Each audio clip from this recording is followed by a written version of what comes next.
For decades, people around the world have displayed a range of special powers and abilities. These powered beings came together and built superpowered cities to thrive in.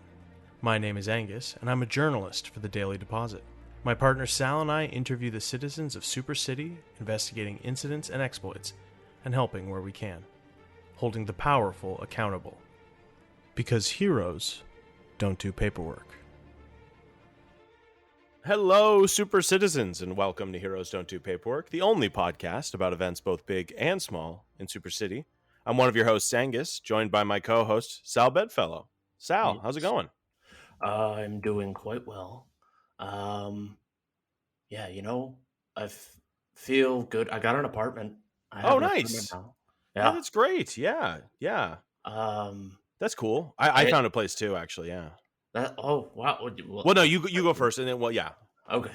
My apartment is it's something with a roommate. I'm in the back of their car. They're in the front of their car. Oh, cool. Okay, Yeah. so like a car. So they're also living out of their car, or do they just use it as a car, and you're living out of that car? They use their car, Of course. which can make it hard to stop off in the middle of the day Yeah, to totally. grab some things. But Yeah. at night they park it and then they go into their home, and I live Gotcha. at the back of the car. And they know this arrangement's happening? Yeah. Okay, great. I give them about $200 every month. Wow. Okay. Well, that's hey, we're journalists now. We can make this money. The Daily Deposit pays us pretty well, like $200 a month, and then you've got the other 50 left over for the rest of the month for food. Groceries. For groceries, exactly. Well, that's I'm glad you've got somewhere. Yeah, because I mean, last episode we were sleeping up in the ceiling of our office, and I have to apologize again. It's my fault we got kicked out.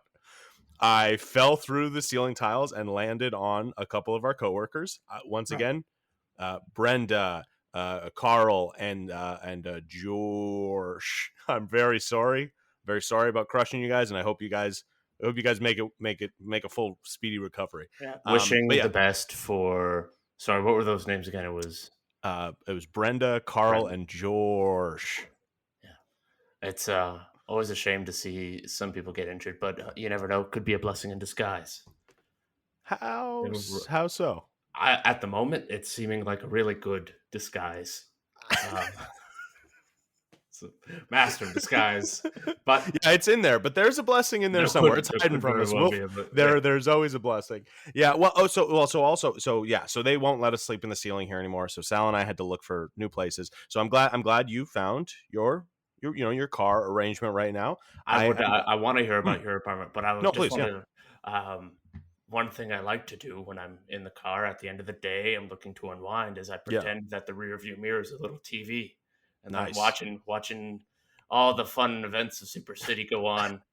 It's it's really great to watch. Wow, that's fun. I break open. Well, I refill the same bottle of water.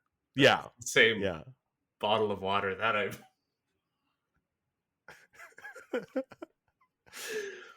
Same bottle of water that I break open. I just go and refill it. Yeah, it feels like new every time. There you go. New every time. And then I watch the events of Super City fold out from behind the rear view mirror.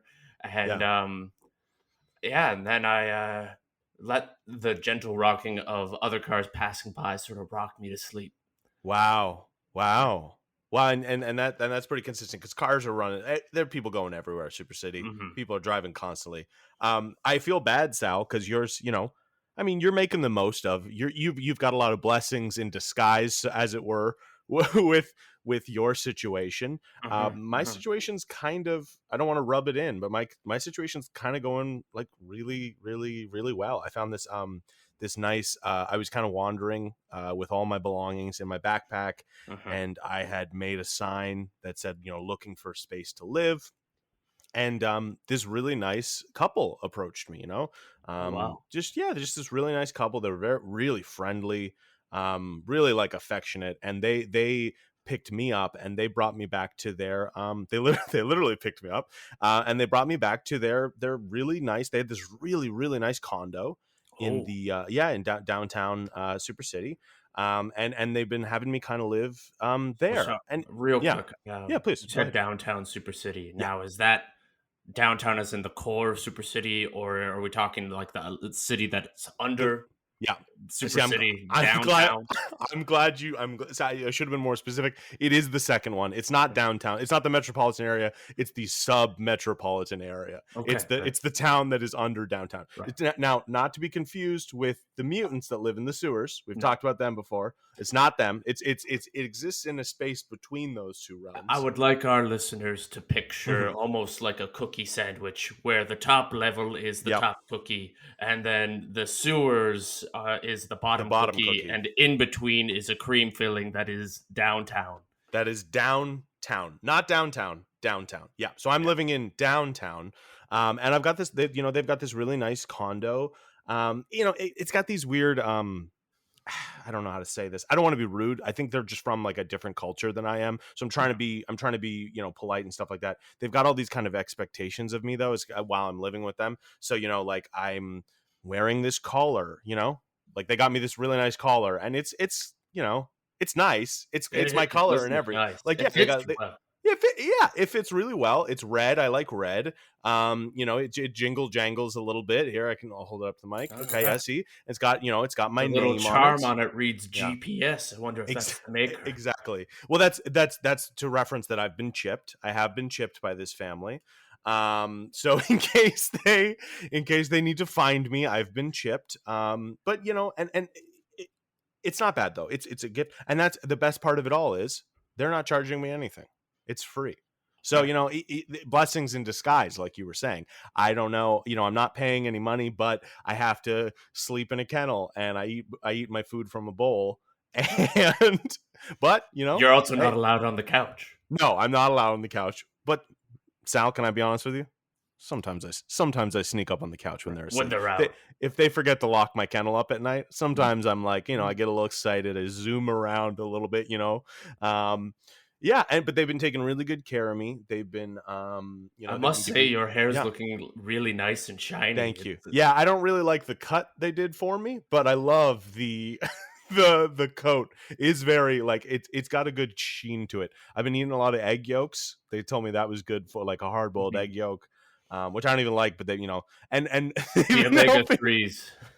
Yeah, the omega-3s. And you know what? I to be honest, you've always been telling me to take better care of myself. These guys are making me take better care of myself. They hide pills in peanut butter for me. Sometimes I have to take some medicine and they put it in my mouth, and one of them has to like gently like massage my throat so that I swallow the pill. But you know what? They're really nice. So shout out to the nice, wealthy family who's adopted me and to kind of live with them. I actually don't have their first name. Yeah, they're just Mr. and Mrs. Barker. Yeah. So they're nice. They're nice. Yeah. Sounds so like a good setup. Yeah, so it's going well. They were talking about some other stuff that they want to do. It's going well. I'm really happy though. So things are looking up. Yeah, that's great. Yeah. How's your journalism work coming? Oh, good. I'm actually writing. I'm filling in for George. George, yeah. Sports section. I'm actually writing a small piece about Cautious Clay, who is the safety. Yeah, an incredibly defensive. This is a great defensive boxer. Who also happens to be a golem. So, Yep. Oh, God. Oh, man. It's going well, and I think it's going to be one of my best pieces yet. And honestly, I love this for you. You're getting a chance, with George and Brenda and Carl out with injuries. You're getting a chance to kind of jump around and fill out like a different. You're trying a couple different hats on, and so sports writing. Who knows? Maybe this becomes your thing. Maybe you get really into it.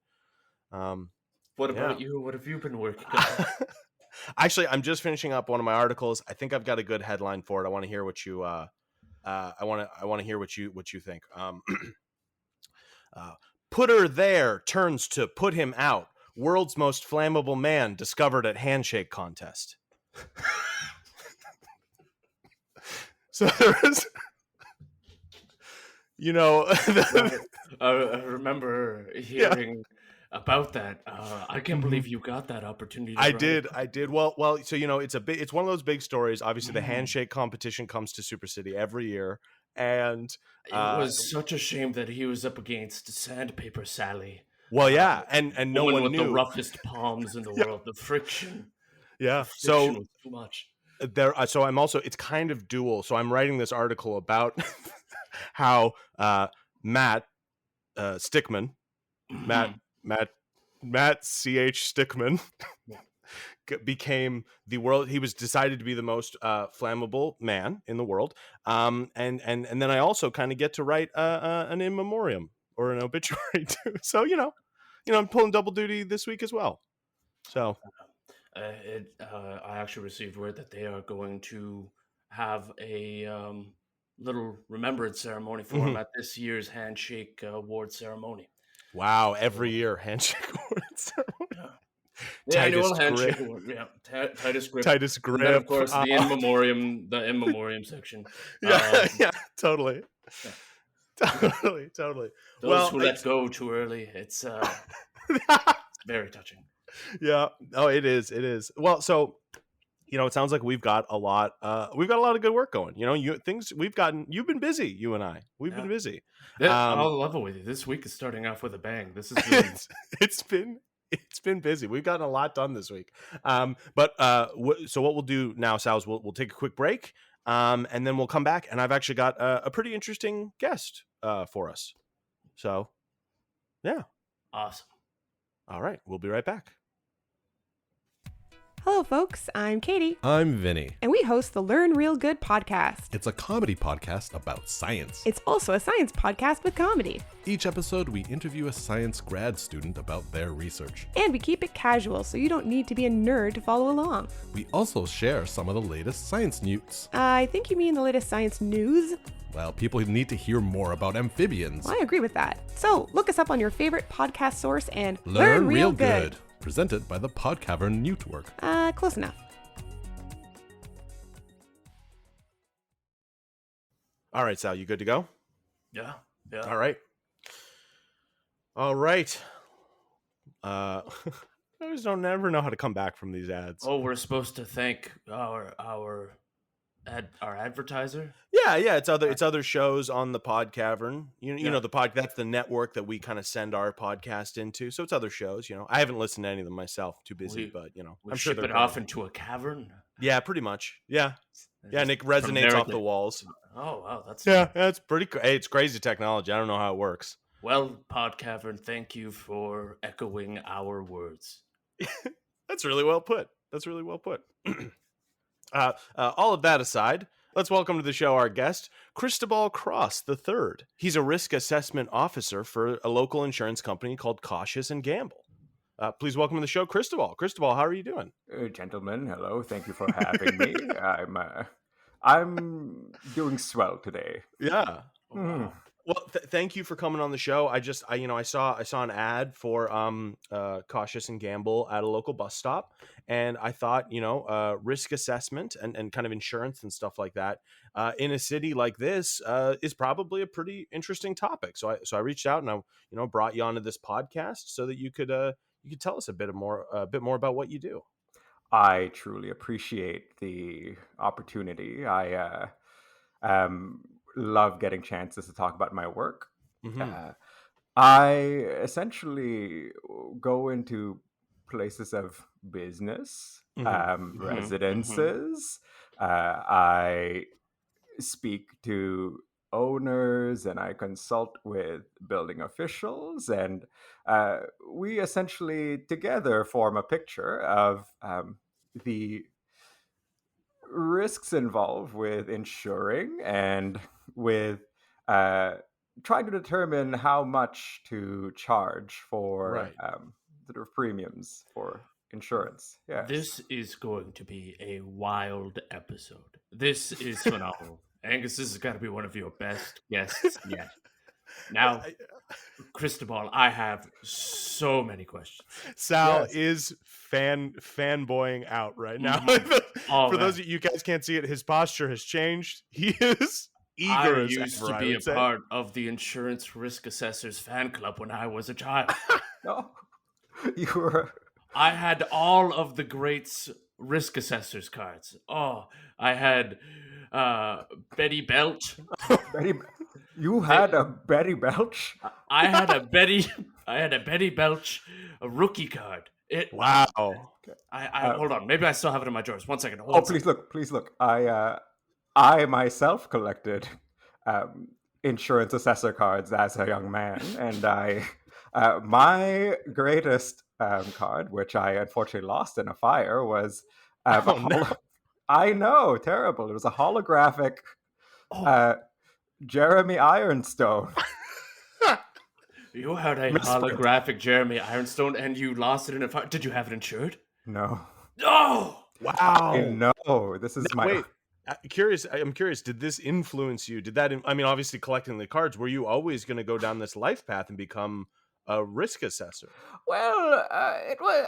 I would call it one of the motivating moments. Yes, indeed. I also found I had a knack for assessing risk. Okay, and you're winking pretty big. You're winking pretty big here. Do you have like a superpower related to this or something? Of sorts. I'm sure you've noticed the eye patch on my right. I have by now. Yeah. I didn't want to put it. I didn't want to point it out, but yes. I appreciate your. I like the bedazzling you've done. Yeah, for listeners, Cristobal has a rhinestone encrusted eye patch over their eye.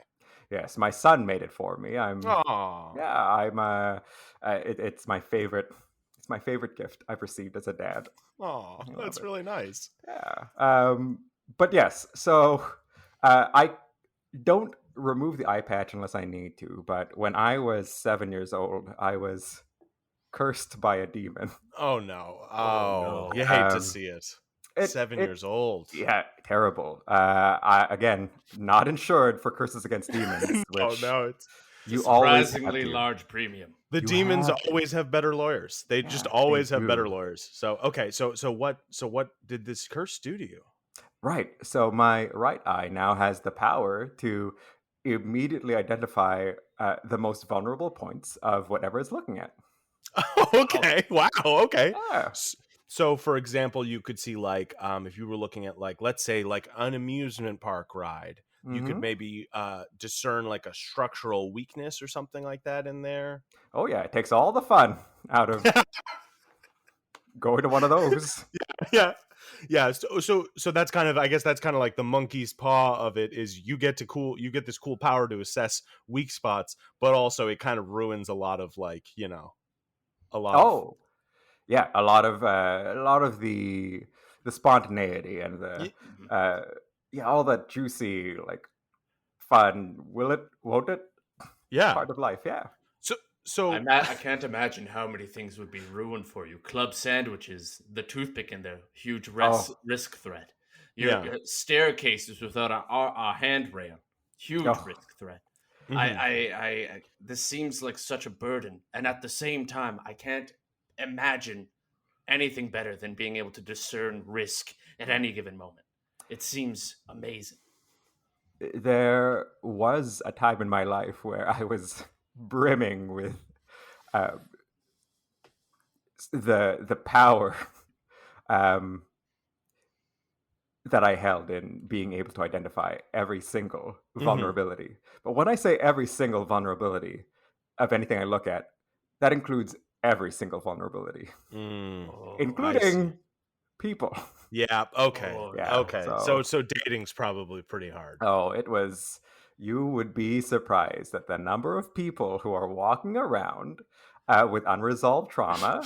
I'd say a lot of us, most of us. Yep. Wow. Yeah. It wasn't until I realized I could just cover up the eye. Things really improved. Wow. Well, so I guess it worked out for you. You have a son now. Yeah. I have a son. Yes. So Cristobal Cross the Fourth. Of course. He's actually Cristobal. It's me, your father. He's a streamer. He likes to stream things. So he might be reacting to this right now. He could be, and I thought what fun it would be, and this is why I'm so appreciative of the invite, what fun it would be to try streaming myself. And so I really do appreciate the opportunity to stream alongside the best. Yeah, this is kind of like streaming. Yeah, we're stream. What's that, Sal? What's a stream? Oh, well, okay. So streaming is this job, Sal, where people, correct me if I'm wrong here, Cristobal, they're on their computer and they set up a camera and they record themselves doing things on the internet. You know, watching videos, playing video games, unboxing things. Yes. And other people watch this as a form of content. Yeah, I think it's a lot about forming like a parasocial relationship with someone. Not unlike podcasting, to be honest. You know, you listen to someone's voice enough and you just grow attached to them. Do you reckon that I could have maybe a live stream of me reacting to the events that occur in the rearview mirror of my apartment? Honestly, I'd at least tune in for a little bit. Yeah, we'll. You know what? Let's see if we can get you set up with that. That might be worth exploring. And you could always have Cristobal on as a guest. Oh, absolutely. Third or fourth. Yes. We would love to. Oh, a father-son streaming team? Amazing. You do have the most wonderful childlike innocence. Thank you. Which I'm sure would be really fun to watch. Thank you. That means a lot to me, Cristobal. So Cristobal. Oh, sorry. Go ahead. Oh no, I'm just basking in the compliment. Please continue. Yeah, you're glowing. You're glowing. You just wow. Sal is, for lack of a better term, giddy. You can't really see it, and you can't really hear it in his voice, but his physical demeanor has changed quite a bit. Cristobal, I wanted to ask you a little bit more about your job, because we've got plenty of listeners around Super City, and those are probably people who are uninsured and are looking for insurance of some sort. Can you tell us a little bit about what it is you do at Cautious and Gamble? So you assess people's like living spaces, for example, or their workspaces. Are there any notable places you've insured or you've assessed? Yes, of course. I'd be happy to talk about this. Big smile. I've graduated from the part of my job where I do domestic residences and domiciles. That's usually a young man's game. But so at this point, I've moved on to sort of larger scale businesses, arenas, stadiums, that sort of thing. So usually the way you would do it is you would sort of you would work with a team of architects, engineers, specialists in structural design, and you would sort of over the course of several weeks take a look at different parts of a building, and there's Sal, you will love this. There are at least 20 checklists that you have to complete. Oh my god! They upped it. They upped it to 20. They upped it to 20. Sal, you wouldn't believe the uproar at the National Conference of Insurers and Assessors. Oh God, I'm sure that's a rager. Angus, you wouldn't believe the shenanigans that risk assessors and insurers can get up to. The perfectly safe and reasonably calculated shenanigans. Yeah. Everything they do is off the wall wild. It's as while simultaneously safe and controlled. Yeah, it's as wild as you can get without veering into anything dangerous. Gotcha. Oh yeah. Gotcha. Imagine the most amount of fun you could have with the least amount of risk, and that is exactly what we do. And that's a solid amount of fun. That's a decent amount of fun, I would say. Yes. I wanted to ask you too. Oh, go ahead. Okay, Cristobal, I've followed the risk assessment field closely. While I'm by no means a professional, I am an enthusiast, and I've always found the ongoing struggle between risk assessors and, of course, the opposing force, the risk asserters, to be very interesting. They are the heads to your tails, the shadow to your light. And And you being a big picture individual these days, I imagine that you play a large role in the ever constant fight against risk asserters. Could you maybe speak to that? Of course, yes, yeah. Sal, you are a man after my own heart. Oh, okay. Absolutely. Certainly over the past few years, we've come up against these risk asserters at many points in the job. It's frankly, it has been quite a nuisance. I can only imagine. A constant cloud Bolt being loosened. Yes. So the safety strips on stairs being filed down to be smooth. Now, I'm probably like a lot of our listeners here. I've never really thought too much about risk assessors. No offense. I didn't know risk asserters were a thing. So these are people that go around and instead of mitigating risk like a risk assessor would, they make things slightly more dangerous. Is that what we're getting at here? Mm-hmm. Absolutely. They create puddles on newly waxed floors. Of course. Okay. They unplug those door alarms to the emergency exits because they just want to get out a little bit fast, like through a faster way. Yeah, that sort of thing. They're the ones that go around and flip hinges on doors so they open in rather than out. Oh no, yes. That's actually dangerous. That's bad. Yeah, it's not you. If you feel like you don't know how to open a door, it's not you. It's a risk asserter. Whoa. They've been there. Wow. Okay, and so you guys kind of through your work almost do battle with this organization. The infinite forces of evil are around us at all times.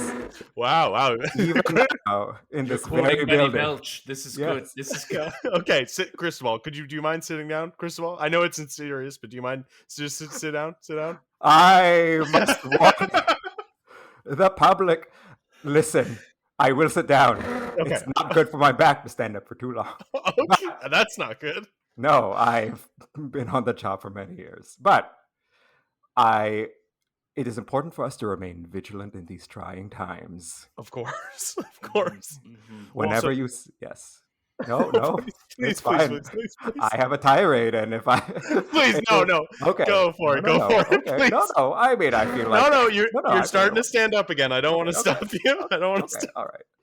Long story short, just keep an eye out for anybody who's like looking, who like does the thing where they sidle up to a potted plant and they push it just ever so slightly closer to the ledge.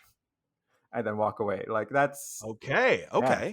Now, actually, because I'm starting to draw some connections here. Do you think this group of risk asserters has anything to do with the demons, that much like the one that had made this deal with you? You know, that seems like a very like trickstery, demonic thing to do, or even like a demon like thing to go around and slightly make things more dangerous. Am I way off base here, or do you think there might be some kind of demonic involvement with these risk asserters? Are you suggesting that the entire insurance field is simply manufactured by demonic forces in order to generate profits? That there's this complex of risk assessors and risk asserters. This conflict has been entirely fabricated. Yeah, fabricated. I guess I am. I guess I think I am. Yeah. Huh. I'm not saying you're hired by demons, but I do. It does certainly benefit companies like yours to have these people around, right? You know, this threat. I've always. Oh no, Sal. I am as shocked as you are, Cristobal. And if what Angus says is even remotely true, I think we are looking at the beginnings of the second crusade of insurance assessors against the demonic forces. Oh no. I hurt my back during the first crusade. That's why I can't stand up too often. Wow. Hey, we can't go through that again. We lost too many good people during the first crusades. It was so risky. Does that just throwing it out there, was Betty Belch involved in the last crusade? Betty Belch at the final stand of Larkhill.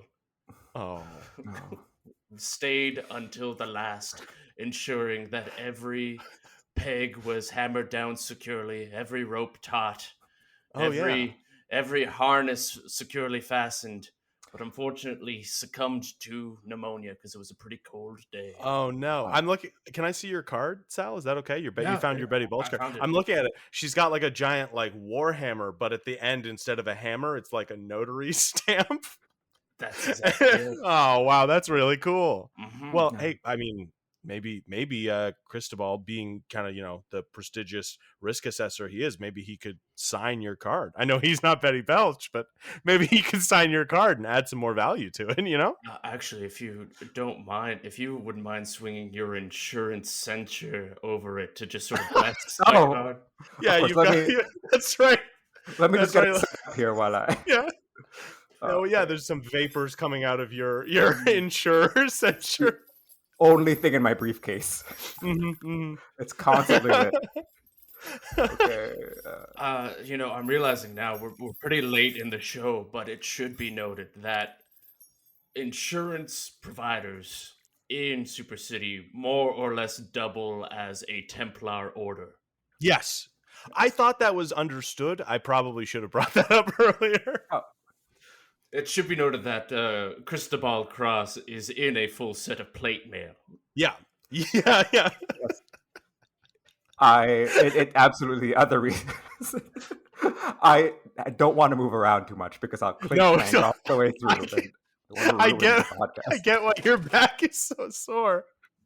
Man, it's very cool though. It's a very cool aesthetic. I won't lie. No, and have you seen again this briefcase also fully plated? Wow. Emblazoned with the crest of Cautious and Gamble. Cautious and Gamble. Well, I feel like we buried the lead here. Does Cautious and Gamble have anything to do with Cautious Clay? Oh, Cautious Clay founded Cautious and Gamble. Oh, good. Oh, wow. Good. Yeah. Oh my God, I could start writing about this for an article. This is perfect. Sal, you said he was a golem, right? Maybe he's some kind of structure that came to life. Mm-hmm. A holy vestibule blessed by the powers of mature.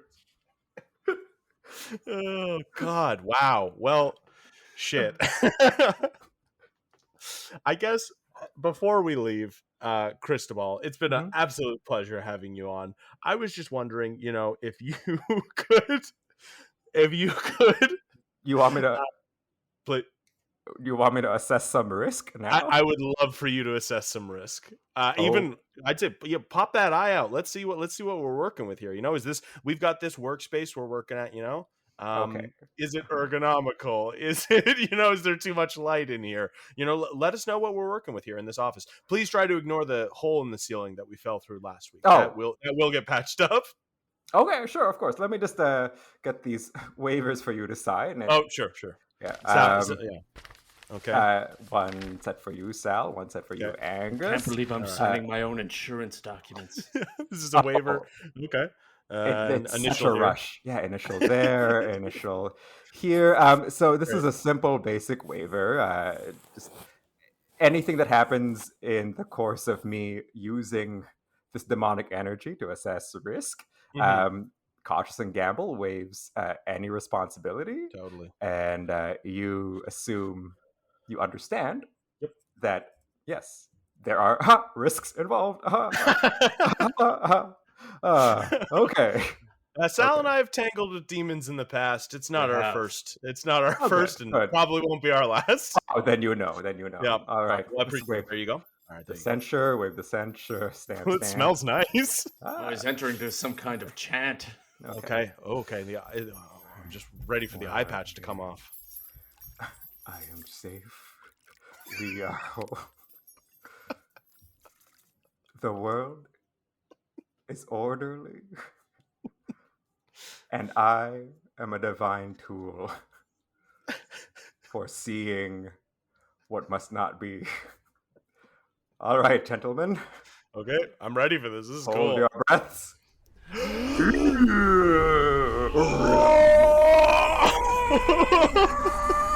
Woo! All right. Okay. Well, that beam hasn't been okay. The 3 floors down, this beam is somebody's been using it as like like a punching bag type thing. They've got like a little foam thing down there, and it's kind of reduced the structural integrity of this beam. That's not good. Okay, so there's the hole in the ceiling. That's been explained. All right, the floors. Oh, looks like we've got a little bit of asbestos. That's not great. Might want to put that. Okay. Okay. I am looking at the two of you, and I shouldn't have done that. You've seen our greatest weaknesses. Okay. Okay, eye patch is back down. Okay. You look concerned. Are you okay, Chris? Yeah, now I kind of want to know what my weakness is. Oh, I vowed many years ago never to use my powers this way. On a person. Oh God, of course. The knowledge might break you. I don't know if I want to know now. Cristobal, I signed a waiver. Sal, you brave Sal man. Okay, if you insist. Tears. Sal, Angus does indeed think of you as a dear friend. You don't have to worry about that. Oh, thank God.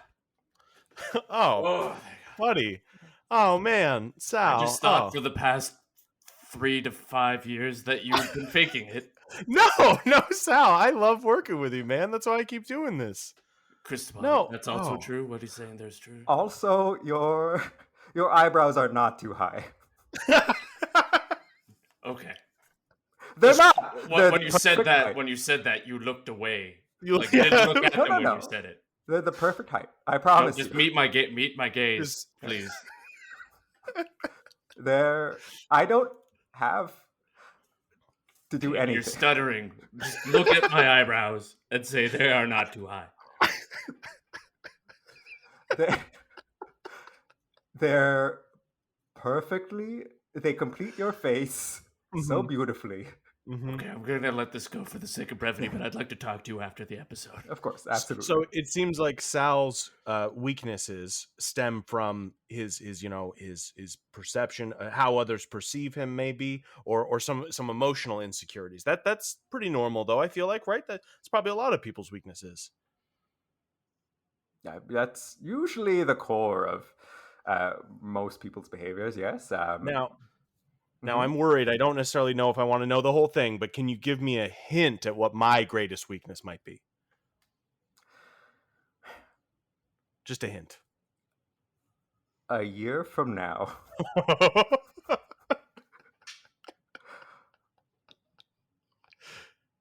You will have plans. Yeah. But you don't want the whole thing, so I'm just going to give you a prophecy. Okay. Yeah. You will have plans by the water. Okay. I feel that if there is any chance you can reconsider. Okay. Maybe you should just go to a museum.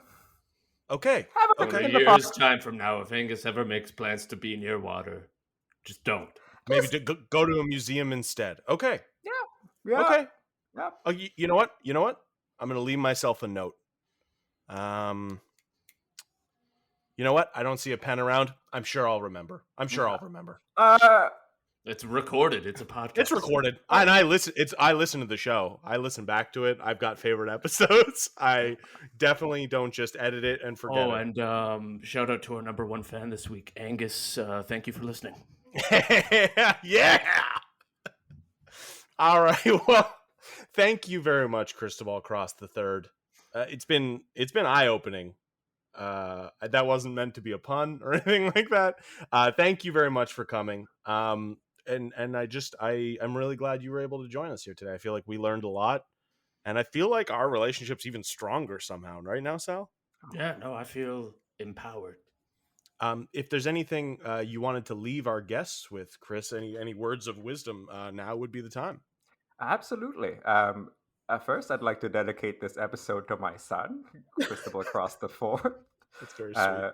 May you forever find yourself in the light of safety and grace.